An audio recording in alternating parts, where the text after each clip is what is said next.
Good morning and welcome to the United States Holocaust Memorial Museum. My name is Bill Benson. I am the host of the museum's public program, First Person. Thank you for joining us. We began our 17th year of the First Person program this past week, and our first person today is Mrs. Susan Taub, whom we shall meet shortly. This 2016 season of First Person is made possible by the generosity of the Louis Franklin Smith Foundation, with additional funding from the Arlene and Daniel Fisher Foundation and the Helena Rubinstein Foundation. We are grateful for their sponsorship. First Person is a series of conversations with survivors of the Holocaust who share with us their firsthand accounts of their experience during the Holocaust. Each of our First Person guests serve as volunteers here at this museum. Our program will continue twice weekly through mid-August. The museum's website at www.ushmm.org provides information about each of our upcoming first-person guests. Anyone interested in keeping in touch with the museum and its programs can complete the Stay Connected card that you'll find in your program today, or speak with a museum representative after our program ends. In doing so, you will receive an electronic copy of Susan Taub's biography so that you can remember and share her testimony after you leave here today. Susan will share with us her first-person account of her experience during the Holocaust for about 45 minutes. If we have time toward the end of the program, we'll have an opportunity for you to ask Susan some questions. The life stories of Holocaust survivors transcend the decades. What you are about to hear from Susan is one individual's account of the Holocaust, and we have prepared a brief slide presentation to help with her introduction. And we begin with this portrait of Susan Taub, born Susan Strauss. Susan grew up in the small town of Wacker in Germany, where her family had lived for more than 400 years. On this map of Europe, the arrow points to Germany. This picture shows Susan's home and her family's business in Wacker. The Strauss home is on the right-hand side with a storefront. Here we see Susan and her mother, Berta Strauss, together in a field near their home in Wacker. In November 1938, the Nazis unleashed a wave of pogroms throughout Germany known as Kristallnacht, or the Night of Broken Glass. This photograph shows Germans passing the broken window of a Jewish-owned business that was destroyed during Kristallnacht. In Wacker, local party members damaged the family store and imprisoned Susan's father in the Buchenwald concentration camp. In 1939, Susan, her sister, mother, and grandmother moved to Berlin. Susan and her family were deported to the Riga ghetto in January 1942. The arrow on this map points to Riga. Eventually, Susan and her mother were sent to the Kaiserwald concentration camp, which the first arrow points to. There they were forced to do forced labor. In the fall of 1944, as the Soviet army approached, Susan and her family were deported to the Stutthof concentration camp, to which our second arrow points. And this is a photo of the Stutthof concentration camp. After the war, Susan married and immigrated with her husband Herman Taub and their family to the United States. In this photograph, we see Susan, Herman, and two of their children in their family store in Baltimore. Susan lives in the Washington, D.C. area. 2 years ago tomorrow, Susan lost her beloved husband, Herman, who passed away on March 25, 2014. Herman, who we all miss terribly, was also a Holocaust survivor and had been a first-person guest. Susan and Herman ran their own small business, a store in Baltimore, for many years before moving to Washington 42 years ago. She co-authored several books with Herman, who was a noted author and poet. Susan and Herman have 4 children, 8 grandchildren, and 9 great-grandchildren, 5 of whom live in Israel. The oldest of her great-grandchildren is on her way to college, and the youngest is just 6 weeks old, and he is named for Herman. And a 10th great-grandchild is due imminently in Israel. Susan is active with the Holocaust Survivors Association and volunteers here weekly at this museum. You will find her here on Tuesdays when she helps staff the membership and donor desk. Susan also speaks frequently at the museum. As an example, she spoke to a German group that promotes reconciliation. She also speaks in other settings locally, including synagogues and schools, for example, speaking recently at a Catholic school in nearby Elk Ridge, Maryland. And with that, I'd like to ask you to join me in welcoming our first person, Mrs. Susan Taub.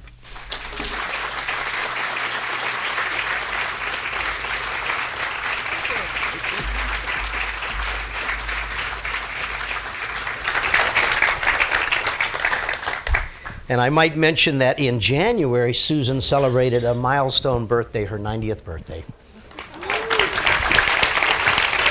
Did you tell my all? No. 90. 90. Susan, thank you for joining us and your willingness to be our first person. And in our short period of time, you have so much to tell us. So we'll start. You were just 7 and living in the small town of Wacken, Germany, when Hitler came to power in 1933. After that, your life and that of your families changed dramatically. Let's begin first with you telling us a little bit about your family and what it was like in the years leading up to Kristallnacht. Well, I was 7 years old when Hitler came to power. Until this time, life was normal for us, very normal. We had a store, my mother, I had a sister, my mother's mother used to live with us, and life went on very normal until Hitler came to power. And right away, as soon as he came, there were people in uniforms standing in front of the store and wouldn't let customers into the place to buy. Commerce completely died down in the store. So my father took to going to the neighborhood villages because it was mostly farm country around that little town, and was like a peddler, selling, taking orders and deliver them. And this went on for quite a while until it came a time that even this wasn't possible anymore because people didn't want to be seen, to be known that they buy from Jews anymore. Anyhow, the business was closed. My mother, in the meantime, came Kristallnacht, and my father was arrested, and he was sent to a concentration camp Buchenwald. Susan, before you tell us about what happened after Kristallnacht, let me ask you just a couple of other questions, if I can. About Kristallnacht? About events leading up to that. Oh. When vandalism began happening to property, and at first, the insurance, you told me the insurance would pay for it at first, but after a while, that stopped. No, we had to pay our own damages, yeah. Kristallnacht happened, was the excuse for it was, there was in 1938, suddenly people who were not German citizens, born in Germany and came from Poland or Romania or whatever, were picked up at night and without any warning, without anything, put on trains and dumped on the border of Poland. A young man whose parents were among them, he was studying in Paris, and when he found out what happened to his parents, he got very upset about it and wanted to bring the attention of what happened to the world. So foolishly, he took a gun and went to the German embassy in Paris and shot the secretary there. So after the secretary lingered for 24 hours, and then he died. And during that time, the government organized a pogrom, what later on was called Kristallnacht. Why Kristallnacht? Hordes of people. At that time, I was already in Frankfurt am Main in the school. I couldn't go to school in my hometown anymore. Jewish children. We were only 5 Jewish children, and we had to leave the school system. So I was with my sister in Frankfurt at that time. They came to the apartment without ringing the doorbell or anything, just knocked down the door, came in, and demolished the whole apartment. There wasn't a cup left, a plate left to eat or drink from, nothing. And most of the men from age 16 to 65 were taken to concentration camps. Among them was my father. My father was let go after 4 weeks because he was a veteran of World War I. Was fighting in the German army, so they let him go with he had to leave the country. They told him he cannot stay in the country, he has to leave the country.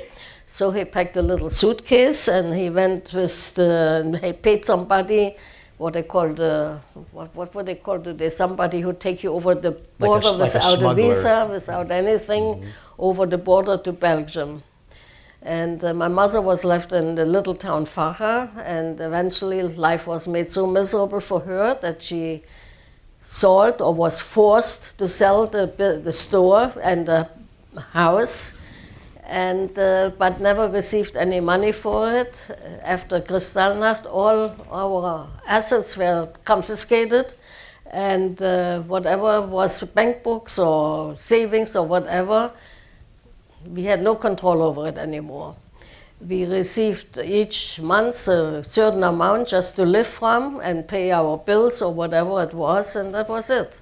Susan, while you were going through that, your father, as you said, had escaped the country. Was your mother able to be in touch with him Yes. during that time? Yes. After a while, we found out where he was. He let us know that he made it safely to Belgium. He had nothing on him, but just what he was wearing, nothing else at all. But he was there.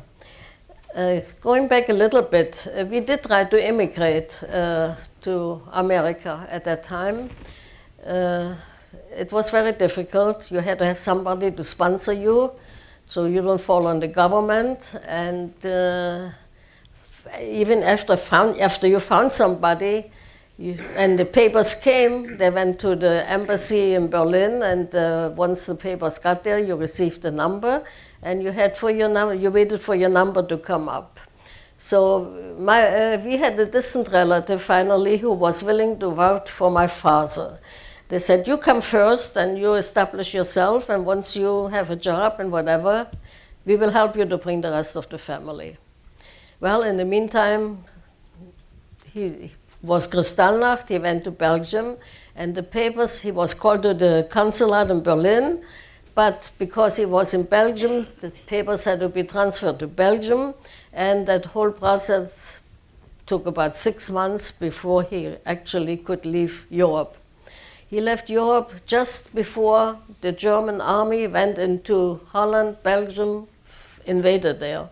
So he just made it out. He made it out in February, and they invaded in May, I think. Susan, I was struck by one of the things you shared with me, that when he was in Belgium, your mother would send him things because he had no money, and you sent him shoes, but you would send him... One shoe at a time. You couldn't send a pair of shoes because that would be taken away from you. Mm-hmm. If you sent a shirt, you had to remove the sleeves, because if it would be a whole shirt, it wouldn't be transferred. He wouldn't get it. A pair of pants, you had to cut off one leg. Everything had to be sent separate, and he fixed it up there, I guess. Yeah. So that's how we lived. So with the Jewish community in Belgium took care of the refugees. He was not the only one who was in this situation. There were quite a few, and the Jewish community in Belgium took really care of the people. So with your father now gone, it's you, your mother, and your sister, and other family members. Your mother moved you to Berlin. Yeah, well, she was forced. We were the last Jewish family in that little town, and she was forced to sell and move. So we moved to Berlin. The reason was because we thought, since we wanted to immigrate to America, and this section of Germany, the consulate was, the people had to belong to the consulate in Berlin. Mm-hmm. That's why we moved to Berlin. I, in the meantime, didn't attend school anymore in that little hometown. I was kicked out of school when I was 10 years old. Yeah, 10 years. And my parents had sent me to Frankfurt am Main to a Jewish school. And I lived there with complete strangers. Cost a lot of money, the private school, and the food and lodging. They had to pay for it. And eventually my sister joined me there also. So what happened once you were in Berlin? Berlin? Well, we received, all these little towns had to leave the little towns. They just couldn't stay anymore. So in Berlin, whoever had an apartment, Jewish people who had a bigger apartment, had to share their apartments with the people from other towns. Mm-hmm. And we were assigned an apartment. The owner of this apartment was a gentleman by the name Mr. Hood, and he used to be a reporter or whatever in the German newspaper, but had lost his job. All official employment, post office, banks, anything official, after 1938, all Jewish people were dismissed from their jobs, all of them. So we moved in with Mr. Hood. We received 1 bedroom, communal living room, bathroom, kitchen, and my grandmother, who was with us, there was a nice bathroom. She had a cot in the bathroom where she slept. My mother, my sister, and myself, we slept in one bedroom. In Berlin, by the time I was 14 years old, there was no more school. No more school. All the Jewish schools were closed already.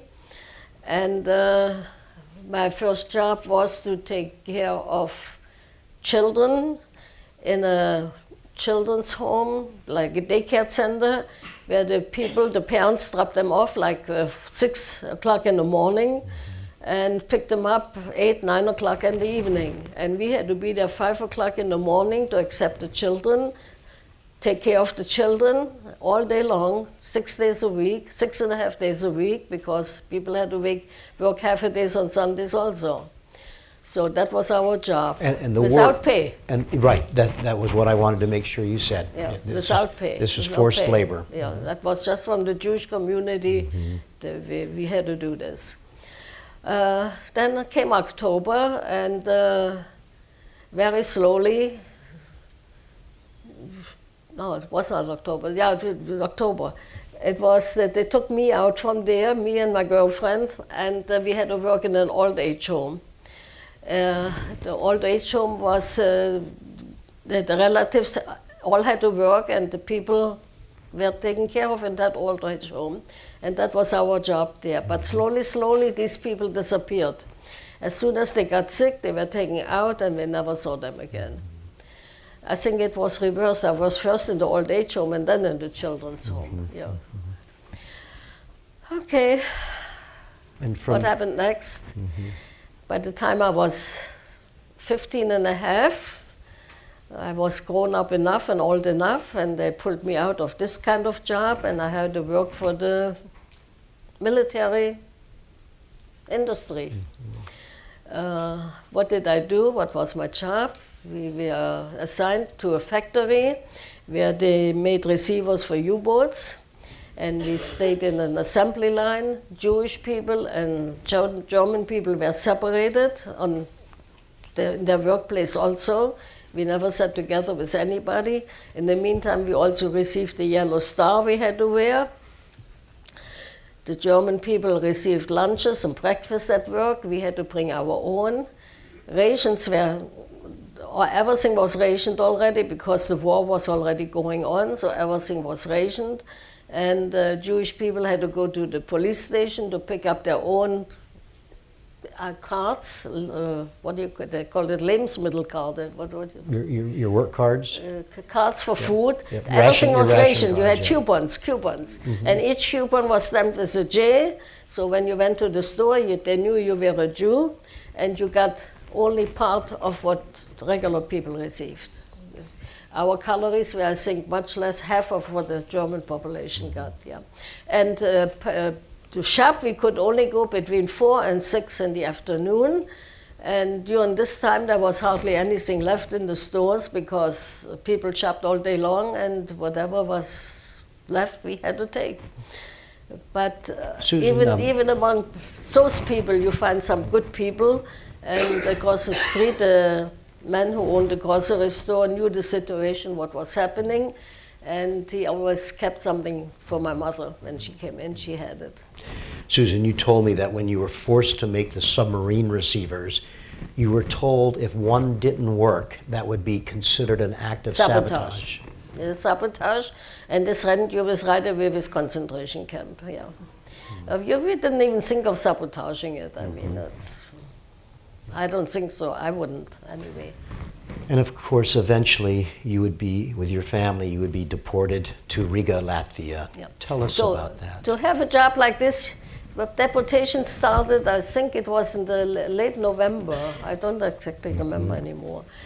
How do we know? How did we find out? The gentleman we lived with, he had a daughter who had just gotten married, not a young woman anymore. And she lived about a half an hour away from him, and he tried to call her, and there was no answer. And he tried a few days and no answer. He couldn't think what was happening. Eventually, he received a postcard from Poland, from Litzmannstadt, Lodz, Poland. Dear father, due to circumstances beyond our control, we were resettled here to this place, so the German citizens who live here in Poland will be resettled to the German Reich. we are here, don't worry, we are fine, you will hear from us again. And that was the only postcard, whatever he heard from her. Never heard anything again. After this, it started to get very organized. People received notices by mail. And I'm just telling you about my girlfriend, my best girlfriend, who we were like this, actually like sisters. One day they received a notice, the postcard, dear Mr. and Mrs., due to the same circumstances, you have to be ready in this date. You will be resettled to the east, and you have whatever you want to take. You can take what you can carry, and if you have bigger items to take, you take them off at a certain place with your name on it, and it will be sent to your new destination. Well, whatever they carried, they had, and whatever was dropped off, they never saw again. She left. I gave her I went to say goodbye to her. I gave her a self-addressed envelope, and I said, well, when our time comes, mail it to me so I know where you are, and I hope to see you again. And that's it. But I never received the card, and I never heard from her again. Nothing. Our time came in end of December. I think it was, December, middle December. It was the same This is message. 1942, December 1941. Yeah, Yep. the same message. Be ready at this and this time. You can take with you, etc., etc. It was Friday evening. They came, 2 Gestapo people, and asked for our bank books and jewelry, what's still left. Also, jewelry was confiscated during Kristallnacht. Also, we had to give everything up except our wedding rings. If you have anything left, jewelry or whatever, bank books, cash money, you can take with you 100 marks. That's all you're allowed to take, because your money will be exchanged there, wherever your new destination, they told us.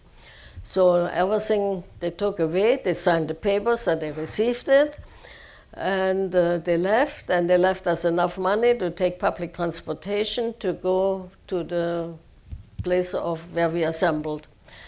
The place where we assembled was a synagogue that was not burned down during Kristallnacht, because it was standing between 2 private houses, big houses, and this was the concentration point for all the people.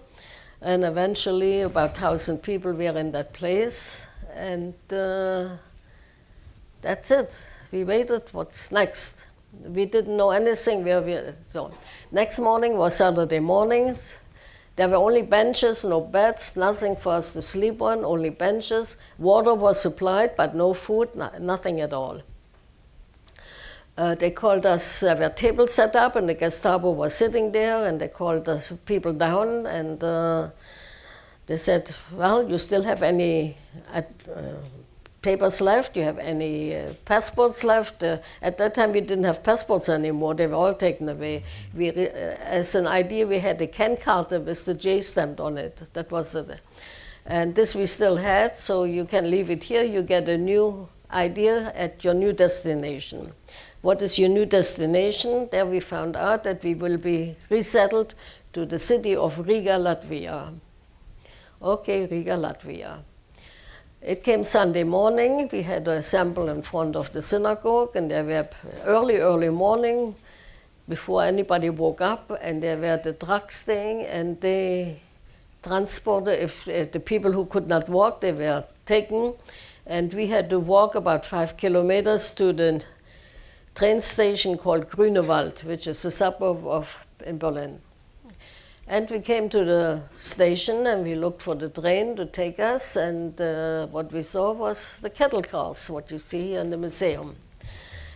The cattle cars were opened up, and inside were benches made out of straw on the floor, and on each side of the walls was a bucket for your physical needs, a few bottles of water, and that was it. Once it was filled up, the wagons were filled up. I don't even know how many people they pushed in there. We laid like the sardines on the floor and sat next to each other. No room between us, nothing. We couldn't move. which was actually good because it was very cold. There was no heat in there either. So the doors were closed and off we went to Riga, Latvia. The travel took about 3 days and 3 nights. Very cold winter, was 1942, January 1942. Very cold. As I said, no heat, nothing. So anyhow, we arrived in Riga and the doors were opened and there was the SS and out, SS, dogs, trucks, out, everybody out. Well, we could hardly move because we were stiff, frozen stiff from the travel. But we moved.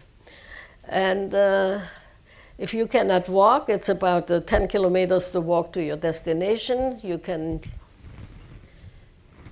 go on the trucks and we take you there. Well, the people who went on the trucks, mothers with children, elderly people, we never saw them again.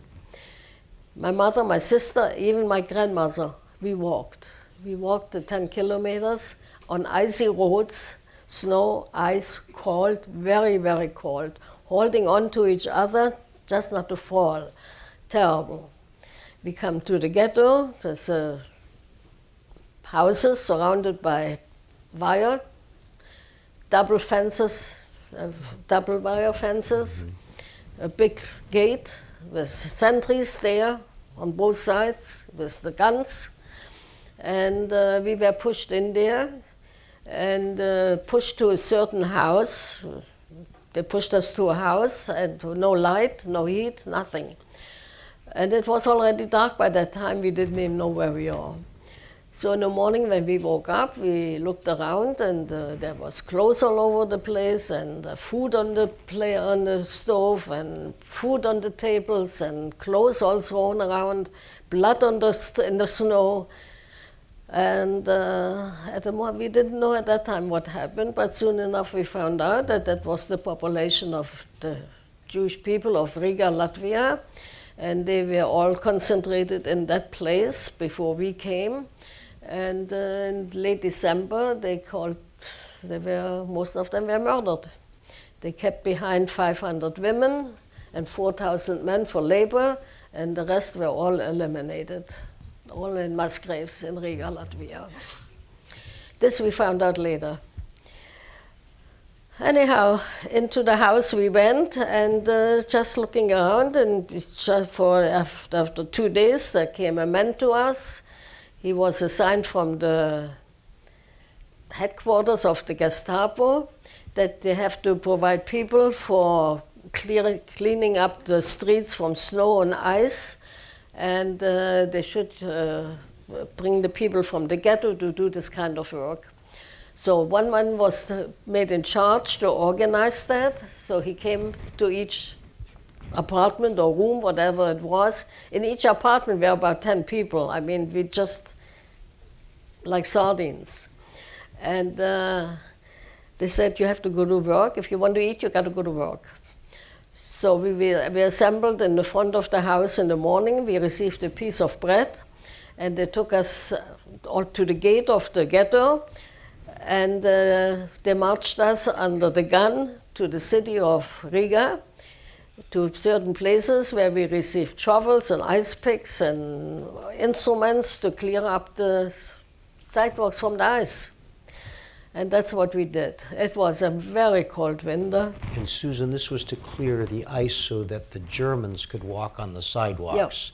Yeah. The population, not only the Germans. But you were not allowed to walk. No, we were not allowed to walk on the sidewalks. We had to walk on the streets. Right. Susan, if you don't mind, when I first met you 16 years ago and you told me about this, you described that scene when you entered the ghetto that in my mind, I still can't almost imagine it, where everything was covered in ice. Everything when you were forced into the room, the tables were coated in ice, there was leftover food, there was clothing, all under sheets of ice. Sheets of ice. Yeah.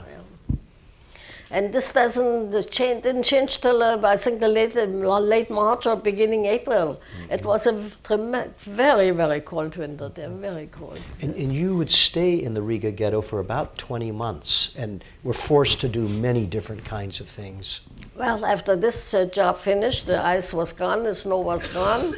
My next job was working for the, for the Luftwaffe, Air Force, which wasn't so bad actually. We had to clean wherever they were, the officers where they were living. They confiscated the most beautiful houses in Riga.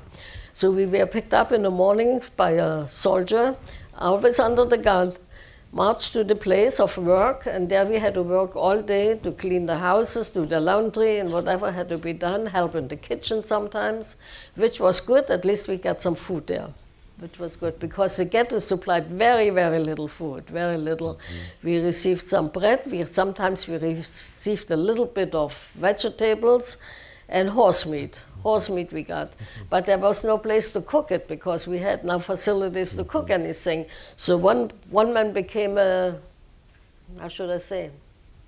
inventor. He collected little scraps of metal and made little stoves from it and sold them for a piece of bread. And while we were working or in the street walking, we saw a piece of wood, we picked it up and we took it home to burn this, to cook on these little stoves. One of the things that you shared with me, Susan, is that despite all that awfulness, the Jews in the ghetto tried to make life as normal as you could. You even named your streets in there. Yeah. We organized the school. There were still some children there. They were saved. We organized the school. We even have concerts. Yes, we had musical instruments. They were from the Latvian Jews. They had violins and an accordion. One had an accordion. And they organized some concerts even. And one time even the commandant of the ghetto, who was a high officer in the Gestapo, came to listen to it. But this was also exceptions, nothing to the rule, believe me. Even one day, what happened in the ghetto, well, the Latvian Jews were mostly young people who were left behind, and they grew up in freedom. They didn't realize what the Nazis can do, and they organized the resistance in the ghetto. But it was discovered, and whoever was participating in it was killed. They took them. They called them one day, and we have an organization. We have to discuss things. The commandant from that organization called them together, and then the Gestapo came in and they marched them to the place and shot them all down. And that was it. So that took care of the resistance. After this, the ghetto was liquidated because they figured that can happen again, and the ghetto was liquidated. Also, the Russian front came closer, and we were selected. Selections were all the time. When there were old people, sick people, we had a hospital there, but no medication. So whatever little medication was, that was not for very sick people. And after 2 days, if you didn't get out of the hospital, you disappeared. That was it. At one point, you said that they, to get rid of the elderly people, they would say, we're going to send you to a fish factory where you can work, where you're inside and it's warmer and you'll have better food. Yeah, that was after we were 3 months in the ghetto. And at that time, a lot of elderly people were still there and they couldn't go to work in the city. So they came, each house had somebody, what you call the caretaker. And he knew the people who lived there. So the Gestapo came to that caretaker and said how many people you have over a certain age. So he had to tell them. So one day they came and they said, listen, you're not useful here. We sent you to a fish factory where you can work in a fish factory, you can clean the fish and clean or whatever you have to do, and you will be taken care of there. So people registered, they were happy to go, but they never went to the fish factory, they went to the cemetery, that's it. So in 1943, when they liquidated the ghetto, you were sent to several concentration camps, Kaiserwald, and then to a place called Meteor. Tell us about Meteor. Well, then after a while, as the Russian front came closer, the ghetto was liquidated. First I went to Kaiserwald for 2 weeks. I have to say I was lucky, one of the luckier ones. One day they came and when we stood at the bell, every morning you got to get up 5 o'clock in the morning, stand outside the barracks and be counted for 2 hours, 3 hours sometimes. You had to stay there, rain or sunshine or whatever it was. So one day when I was among the lucky ones, they came and they counted up 200 women, and we were put on trucks. We didn't know where we go. It wasn't 200 women, no, not that many, maybe 100. And we were taken by trucks to a place called Meteor. Meteor used to be a factory, a Jewish-owned factory, where they used to make tires for cars, boots, everything made from rubber. That was the factory. And we were taken to that factory. In this factory, the German took over, and they brought in platoon boats? Platoon boats. Platoon boats. Pontoon boats. Yeah. But these are boats where they built, when they cross rivers, they put bridges over. They support the bridges to get the cars and trucks and whatever over. And when they were damaged and shut up or whatever, they came to this factory and we had to repair them. They came to this factory and inside were mostly frogs and snakes and whatever. And that was the job of the few men who worked there. They had to clean it out. And then it came into the factory where there were big, long tables, and they put them on the tables, and we had to glue them together. And it was horrible work because you're dealing with these toxic glues. Yeah, it was toxic glue. And a lot of people started to cough and got sick, but we were already, trained to do this, and that was important work for them at that time. So they got us, they supplied us a cup of milk each day to counteract the poison that went in our lungs. But I was lucky again. There was always something like, after the boats were all fixed up and ready to be put in action, they had to be painted and waterproofed again. So that was my next job. We were 3 girls who were assigned to do that. And that was in a room, in a nice room, back room with windows, and what was good about it was that the office of the overseer of that operation, the office was in that place. It was closed in with glass, but the door was open. And there was a radio, and there were newspapers, and we found out what's going on actually, which gave us a little hope to go from day to day. You learned the Germans lost at Stalingrad. Yes, Stalingrad was lost, and there always was a successful retreat, always successful. A successful retreat. Successful retreat, yeah. And then But the successful retreat didn't go fast enough. In the late summer of 1944, you were sent to yet another concentration camp, Stutthof. Yeah, like I said, the retreat didn't go fast enough, the advance, and came summer of 1944, and the ghetto was liquidated. We were all put on a boat, about 3,000, 4,000 people on a boat, standing room only, no outside on the deck, everything underneath, and put to sea. And we arrived in Stutthof, concentration extermination camp. It was, I think, August 1944. We were unloaded, put on there was a meadow there. We waited on the meadow, and there was a little river there. And eventually there came barges, coal barges, and in these coal barges we were forced to sit. We couldn't stand up. And eventually we arrived at the concentration camp Stutthof. When we disembarked, we were all black. Covered in coal. Everything was covered with black. Because there were coal barges, they transport coal in there. Well, Stutthof. We came to Stutthof, Arbeit macht frei, beautiful flowers in the entrance, beautiful. And you march in about 100 yards, and you see the barks, and you see the gravel, and you see people walking around in striped clothing. We had already our striped clothing also in Riga.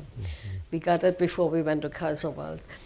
And but the people moving around and looking down, nobody looked up. Everybody looked down.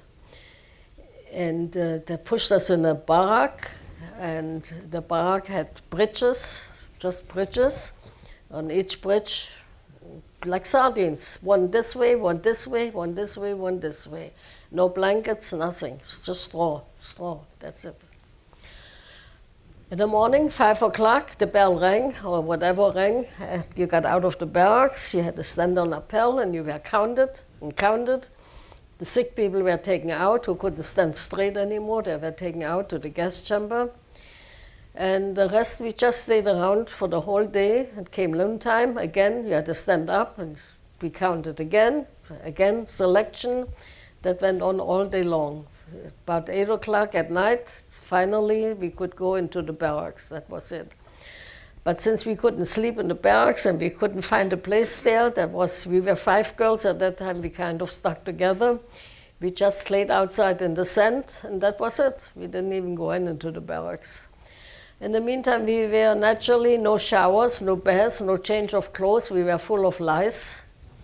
And that wasn't a good thing either, because a lot of people got infections and started scratching, and that was not good. Yeah. And that was our entertainment also. We took off the clothes and we tried to kill as much as we could. Well, that's what we were, I should say, we 5 girls, we were lucky. After 2 weeks concentration camp Stutthof, again they came and they counted up 500 women at that time, just marched us out of the ghetto. We didn't even know, maybe we'd go to the gas chamber or whatever. We didn't know where we were going. Out of the ghetto we went, took us to a train station, a regular train actually this time. We went in the train, and about 2-3 hours later we came to a place called, I forgot. Sophienwald? Sophienwalde. You know better than I do. I forgot already. Good for you. Sophienwalde. Sounds good, Sophienwalde. Out of the train, we marched about 2-3 kilometers, not too far, and we arrived in a camp surrounded by wire, sentries all over, 2 sentries, and barracks made out of plywood. Little barracks made out of plywood. In each barrack, 15 women, that were all women at that time. 15 women in each barrack, cover only straw, nothing else. One little window in the barrack, that's it, straw. And once we were in there, we had to assemble outside, and the commandant talked to us. You are here not to party, but to work. Your work will be to build roads and housing for the military. If you behave yourself, that's what he actually said. If you will behave in yourself, you will be treated all right. So do your job, do the best you can, and that's it. Okay, so the next day, we received 1 blanket at that time. The next day, we went out, and this divided us in different workplaces to go to. We were about, I don't know, about 50, 60 girls in one commando. And we went and we had to dig out roots. They were building a road, and they took down the trees, and we had to pick out the roots from the trees, put them on a lorry, push the lorry to a certain place and empty it, the lorry back, fill it up again with the roots or whatever it was. Just to pick out the roots, you were digging out the roots of these trees. I mean, extremely hard work. Yeah, it was with picks and shovels, right. And sometimes we used our hands, that's it, we didn't have anything. And so that was our job there for the whole day. What was the privilege we had there?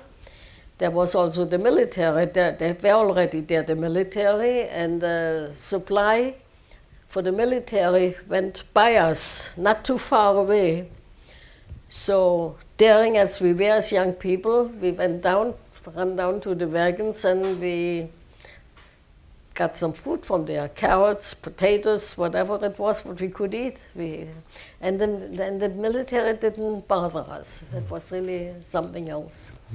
So at least we had some supplemented food. In the mornings before we went to work, we just received a piece of bread, and that was it, nothing else. Water for coffee.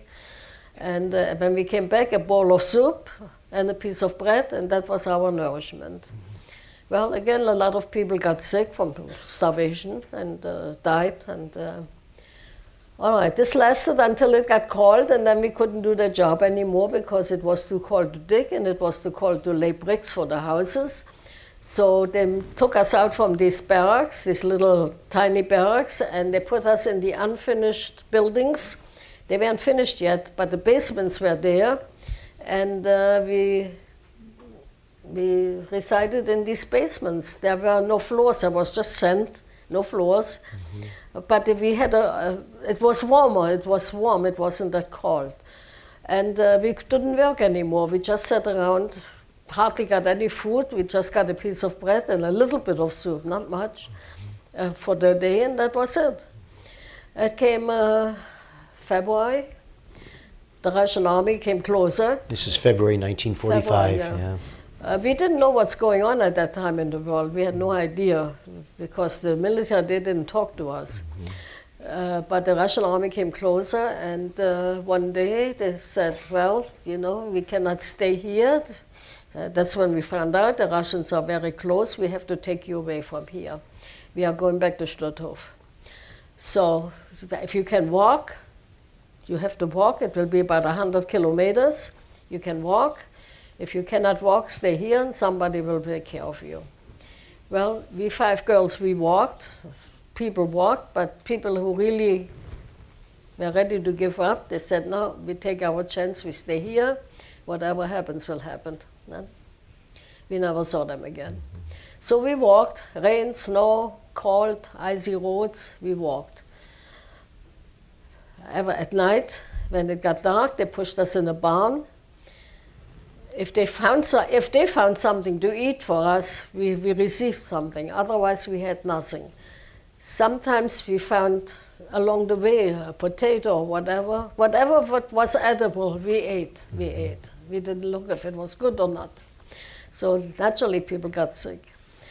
After 10 days, we came to a camp called Godendorf barracks, full of people already from all the other camps because the Russians were really closing in. And this we now call the death marches. Where all of the, yeah. So, and that was the death march, yeah. Yes. The death march, yeah. At Godendorf, and then we heard already shooting in the distance. We heard bombs, big cannon fire, and we didn't know what's happening. And they came to us again. They said, "You cannot stay here. The Russians are right around. We have to leave from here. We cannot stay here." I don't know why they didn't eliminate us right there and then. I have no idea. Maybe they didn't have enough guns or whatever. But we marched the whole night again, whole night. Icy cold weather, very cold. That's one of the It was coldest March. the coldest winters ever. That winter of 1944, 1945. 45. That Yep. was 45 Yep. already. Very cold, and we marched the whole night. And in the morning again, they pushed us in a barn full of people already. Dead people, living people, dead horses, whatever was there. It was horrible. And we just sat down. That's it. I don't know what's going on. We had no idea what would happen. Anyhow, mid-morning, we heard big booms. We thought they'd just shoot down the barn with us in it. But it so happened it was the Russian army that opened the doors for us. And that was the end of our, what should I call it, misery. Maybe, it wasn't really the end of misery. It really wasn't the end, but... It wasn't the end of misery. But at least we were not under the gun anymore. And not under the Nazis anymore. Yeah. Right. So we went out. That was a German town called Chinov. And the German population was ready to leave. I mean, they also were told to evacuate and go west because of the Russian army coming in. So they all had their horses and their whatever, on wagons, food, clothes and everything. So that's where we got our own food, real food. And the first thing I ate was bacon and sauerkraut. Sauerkraut, that's what I found. That I didn't die then and there, I don't know. I still like my sauerkraut. Yeah, it brought us back to life. Well, Your liberation, war was going on. Just your Liberation Day was March 10th. March 10th, So you- 1945. So Yeah, it's just over 71 years ago, just a couple of Yeah. weeks ago. yeah. And I celebrated it as my second birthday. Yeah, my second birthday. I will be 70. Reality is 90. Yeah. But the war was still going on. Where do you go? No place to go. So the Russians were kind enough, and they said, hey, you can work for the Germans, you can work for us. They took us on a wagon, they gave us a wagon, and they took us to a farm, a big farm in Pomerania, and they told, first of all, they cleaned us up. We got rid of all the lice. And they gave us a few days, and then we had to work for them. We cleaned up the fields from debris. We had to plant new stuff. And that took about 4 weeks we worked on the farm, and that was done. And then the Russians took us to the city of Köslin, which was also mostly evacuated from the German people. And we had to clean out the houses. What wasn't nailed down on the floor, on the wall, or whatever, that was all shipped to Russia. Clothes, appliances, whatever could be shipped was shipped, taken to a warehouse and shipped to Russia. Susan, our time is growing short, and you know I'm going to ask you this. You have to tell us how you met Herman. Well, while in Köslin and we cleaned out these houses, there was also a big warehouse for medication. And Bayer Bayer Corporation. A big warehouse for medication. We didn't cook for ourselves there, even so we were 5 girls and we had a nice apartment and everything, but we didn't get any supply to cook. We had a communal kitchen where we ate every day. We got breakfast there, lunch and dinner. So one day I walked into the kitchen, and the manager of the kitchen was a Jewish soldier from Romania. And he said, and we had a sick girl with us, a very sick girl at that time. And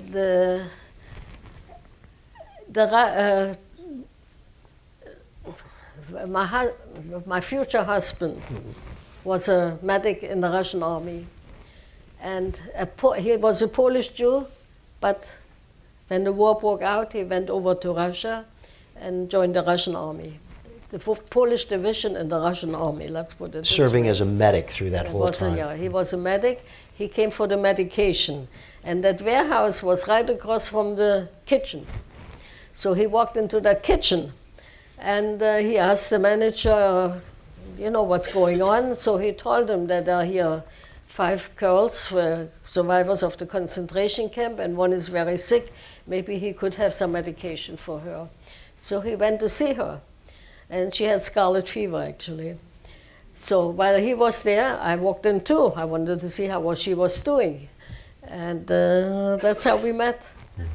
And there's more to the story, but if I remember correctly, there was legitimate concern about women being raped by the Russians, and so with the sick woman that was with you, Herman put up a sign saying, this place is quarantined because of typhus. Yeah, typhus. Right?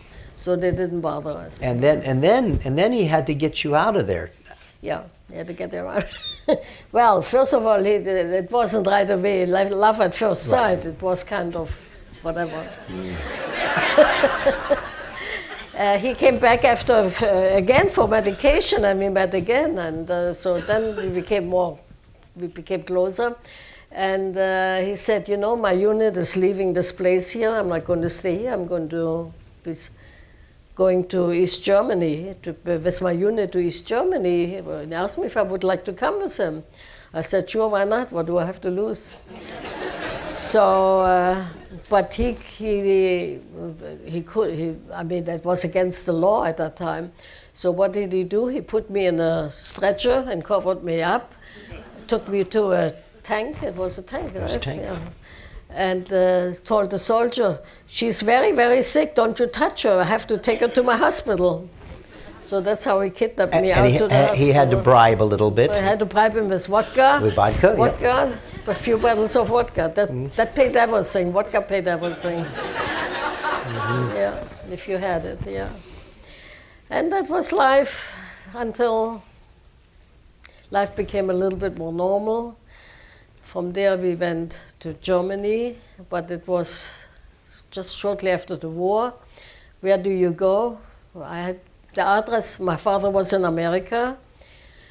I had kept his address in my head the whole time. I looked for my mother, I couldn't find her. She was not here anymore. My sister was lost, my mother lost, my grandmother was lost. And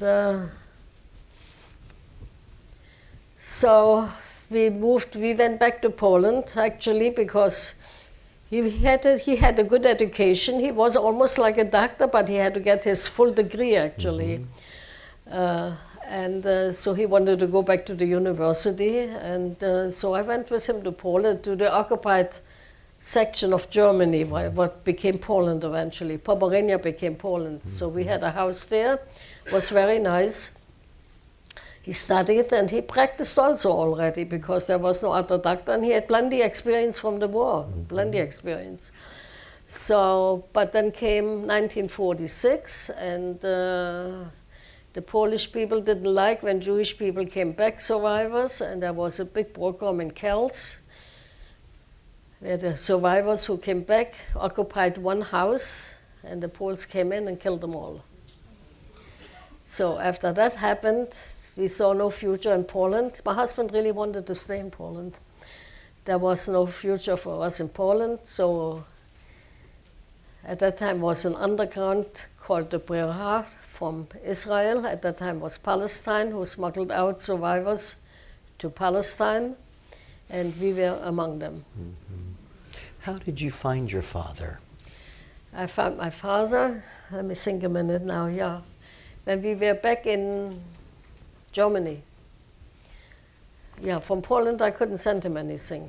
When we were back in Germany, in Berlin, when we were smuggled out, I wrote a letter with the address I had in my head. No, I met a soldier. I had a letter prepared, and I met a soldier on the train station. A U.S. soldier. An American soldier. And I asked him to please mail that letter for me. He put a stamp on it and mail it. He said, sure, he did it. But the address I had in my head, he didn't live there anymore. So the people at that time didn't know what was going on, I guess, yet, and they didn't forward the letter to him. He had moved just 2 blocks away from him. And so I didn't hear from him. But then again, it was still, after the war, things weren't normal yet. So I didn't pay much attention to it. So I wrote another letter about 2 months later, again, mailed it to him directly, then through the post office. They received the letter. By that time, they knew what was going on, and they forwarded the letter to my father. And that's how I found my father. When did you reunite with him? We reunited with him in 1947. 47. Yeah, my son was already born here. Yeah. When Susan, my last question of you, when did you learn what happened to your mother and your sister? We were separated in Riga. You know, you were not a name, you were a number. And when we stayed one day to be assigned work, my mother and my sister were sent to one place, and I was sent to another place. So that's how we were separated. But I knew where they were, and she knew where I was. We knew where we were. And for a while, we kind of communicated through people. You found a way somehow, yeah. But then her where she worked, that was called IG. It was they made like I said, receiver for the army. Everything was army oriented, and that whole unit, the whole, I don't know how many people were in that place, were evacuated directly, individually, to Thorn, to open up the factory to start working again. And my mother died there actually of natural causes. I found that out later from somebody who survived. Natural causes, I guess, I don't know what it was. She was 46 years old, Right. so couldn't be too bad. Right. And my sister, then again, these people from that place were on a death march back to Stutthof, and my sister did not survive that death march. So she had lived all the way up to the death march. Yeah, she was on a death march. We're going to wrap up our program now. We don't. There was so much more that Susan could have shared with us, so we don't have time for questions and answers with you. But Susan's going to, when we finish the program, Susan's going to remain on the stage, and you're absolutely welcome to come up here afterwards. Just say hi to her, ask a question, whatever you'd like to do. So please feel free to take advantage of that time with Susan. It's our tradition at First Person that our first person gets the last word. So I'm going to turn back to Susan to close our program, but before I do, I want to thank all of you for being with us today. Remind you that we have First Person programs each Wednesday and Thursday through the middle of August, so hope that you can come back and join us another time. So thank you all for being here. And with that, Susan. I prepared it for me. It is ironic that I made the commitment to speak to you about my life during the Hitler era today.